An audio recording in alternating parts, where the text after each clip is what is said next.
Welcome to The Journey. I'm Neely. And I'm Morgan. And today we're going over the beginner's guide to SEO. All right, other than being a super cool acronym, what is SEO? So SEO stands for Search Engine Optimization. Search Engine Optimization is the work that goes into your website. So it's actual work that you have to do to prove to Google and other search engines that you're the most relevant answer and the most trusted for searches relating to your products or business.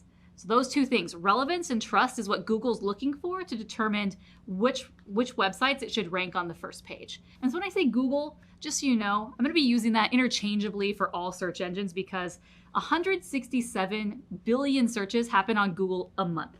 That's a ton. Most searches happen on Google, right? Right. So I'm just going to use Google interchangeably. I mean, it is the 167 billion pound gorilla in the room, so we're just going to go. I'm scared. All right, so SEO, why is it important? Why should we invest our time, energy, and money into it?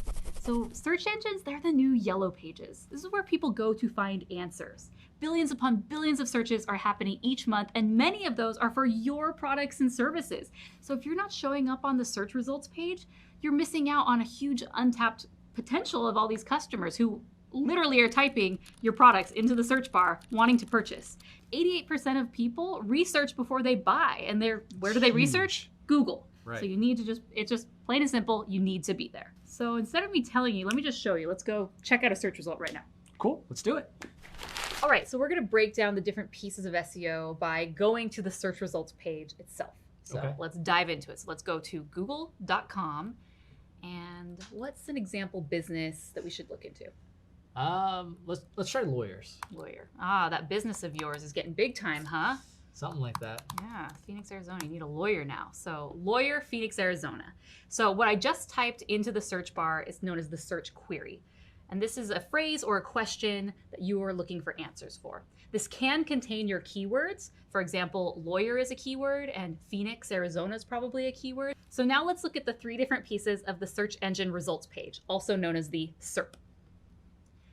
So these first two sections right here, these are the ads, paid ads. And normally you can tell because they have a little ad flag right there. So you can see there are two ads here. And then if we scroll down to the next section, this is the local map listing sections. So these are local businesses only. So if you serve a national audience or you don't have a physical location that you serve, then you aren't going to show here. The way that you appear here is you have to have great SEO on your website, and you also have to have an optimized Google My Business profile.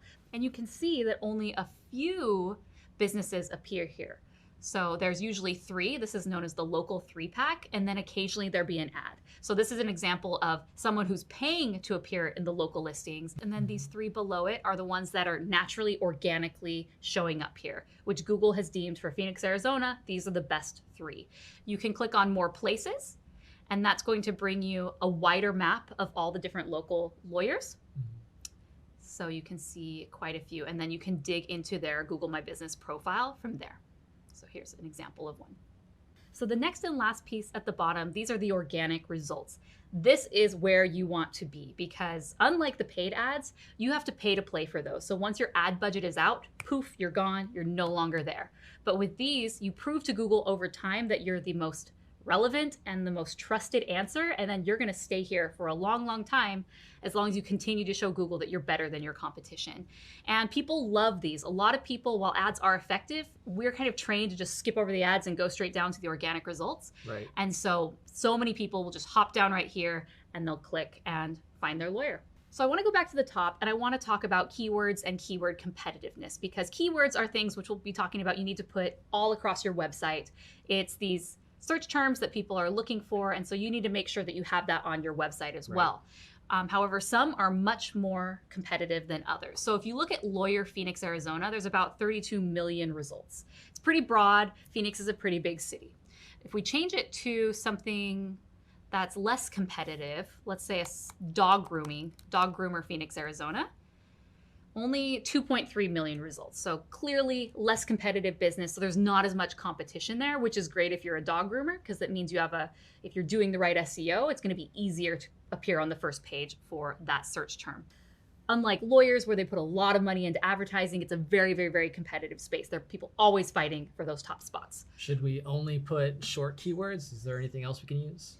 So initially, no. With Google, you need to start small with, they're called long tail keywords. So they're keywords with 3, 4, 5, 6 words all together.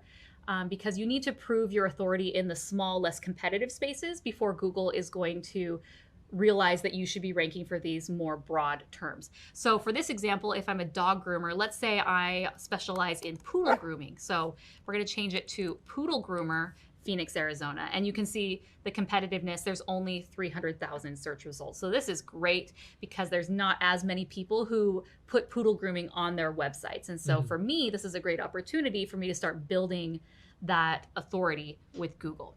So remember, if I'm a dog groomer and we go to my website and there's absolutely nothing about dog grooming, it's just my name, my phone number, and maybe a photo, Google's going to look at that and think, this doesn't talk anything about, not relevant, yeah, right. It's not relevant. So this person must not be great for this keyword. They're probably not a dog groomer at all. So our job is to go and make sure that all the content on our website is relevant to those keywords. All right, so you're telling me all I need to do is update just a little bit of content on my website? Not exactly. So remember that we're doing this not only for our users so they have information, but for Google. Okay. So, and Google likes our websites to be structured in a very particular way, right? Ultimately, it's a robot that's scanning the back end of our website. So the back end data of the website, Google wants to make sure that we have it formatted in a way that it can easily read and know what our website's about. So these are things like our H1 tag, our metadata, meta descriptions, which I'm going to go into right now to show you where this is. Awesome. Let's see it. So since we're here on this poodle grooming website, let's go to this one, Puff and Fluff Grooming and Pet Sitting.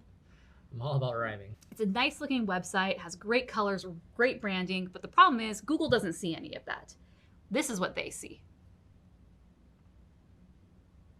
Boom. That's gross. That's not that pretty. And end users, your customers, if this was the way that your website was presented, they would get nothing from this. However, this is exactly what Google looks at when they're wanting to rank a website. All right, so you're telling me that I have to know how to code to do that?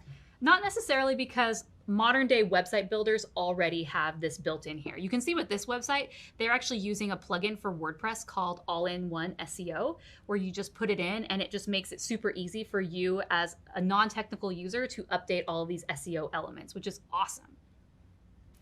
So as part of this, you need to have your meta title. So this is basically the title of each part of your website that when you go back to the search engine results page, this is what will show up. So for this example, they set their meta title for Puff and Fluff Grooming and Pet Sitting. And then you can also see right here, the meta description, they get to choose what that is. All right, so that's the basics of SEO, the search engine results page, everything on your website. We just talked about everything on site that you need to do to your website. So now let's talk about the things off site. Okay. That shows Google that you're the most trusted answer for search results. All right, so explain trust a little bit more for us. Yeah, so I have an analogy. So let's say that you get a call one day and it's from a 5th grader, and the 5th grader says, hey, Morgan is the best basketball player in the entire world. Are you gonna believe him?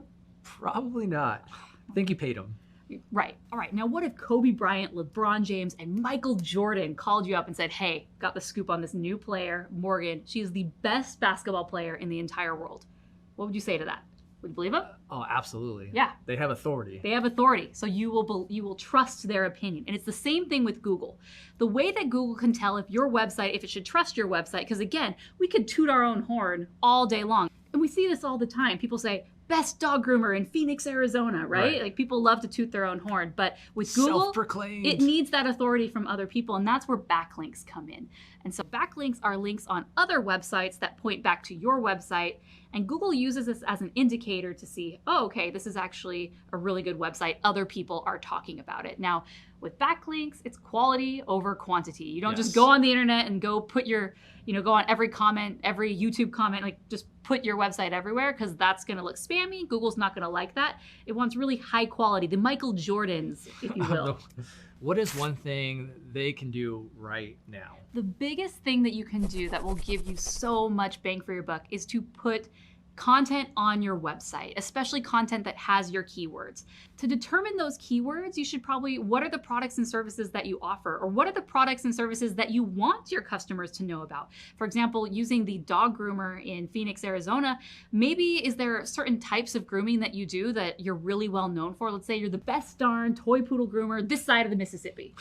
Okay. You should have a separate page with content on it about that specific service that you offer. So that's what I would recommend. Go make sure your page just has tons of content so that way when users and ultimately Google look at it, they know exactly what you're about, and then Google will start ranking you. All right, guys, I hope you found this beginner's guide to SEO helpful and that these are actionable things that you can start doing now so that way your customers can start finding your business online. If you're gonna get started and you found this helpful, let us know in the comments below what was the #1 thing you learned about SEO today.